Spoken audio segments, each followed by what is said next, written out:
Hey guys, it's Ross Scott on the Space Coast. I went into Bromley to do my usual Thursday things, but when I went to the Disney store, it's closed down, unfortunately. I mean, I was in there last Thursday, maybe possibly even on Saturday as well, and it was still open. But today the windows had all been covered with black paper, and the sign had been covered up, and there was also a notice in the windows saying that they had now closed down. A real shame. The Oxford Street store is still open, but I don't know about any other like non-flagship stores.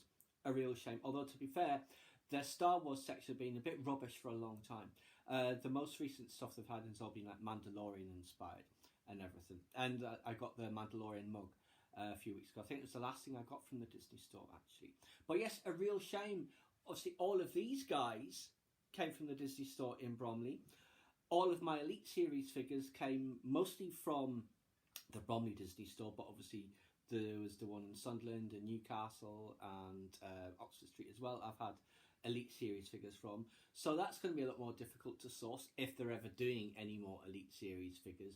They were doing droids, but that has dried up as well for quite some time now.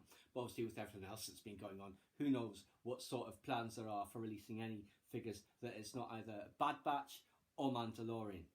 But yes, a real shame, because I've got so many things from there. It was like part of my routine as well of the various shops to check for figures, but it's gone now, unfortunately. So a visit to the Disney store is going to become a real rarity for me now, because I'm hardly ever in central London. If you don't live in central London, you wouldn't bother going there unless you had to. And I don't really want to go into central London. So we shall just have to see what happens. Maybe the one in Sunderland is still open, although I doubt it if the Bromley one is closed. But like I say, a real shame. But HMV has got a really good Star Wars selection at the moment, certainly the one in Bromley. But we'll talk about that and what I picked up there in a separate video. But for now, guys, just thought I'd let you know that very sadly, the Bromley Disney store in the Glades is no more. Please subscribe to my channel if you enjoyed this content. Leave me a comment or suggestion for a upcoming topic you'd like to see discussed, or like the video.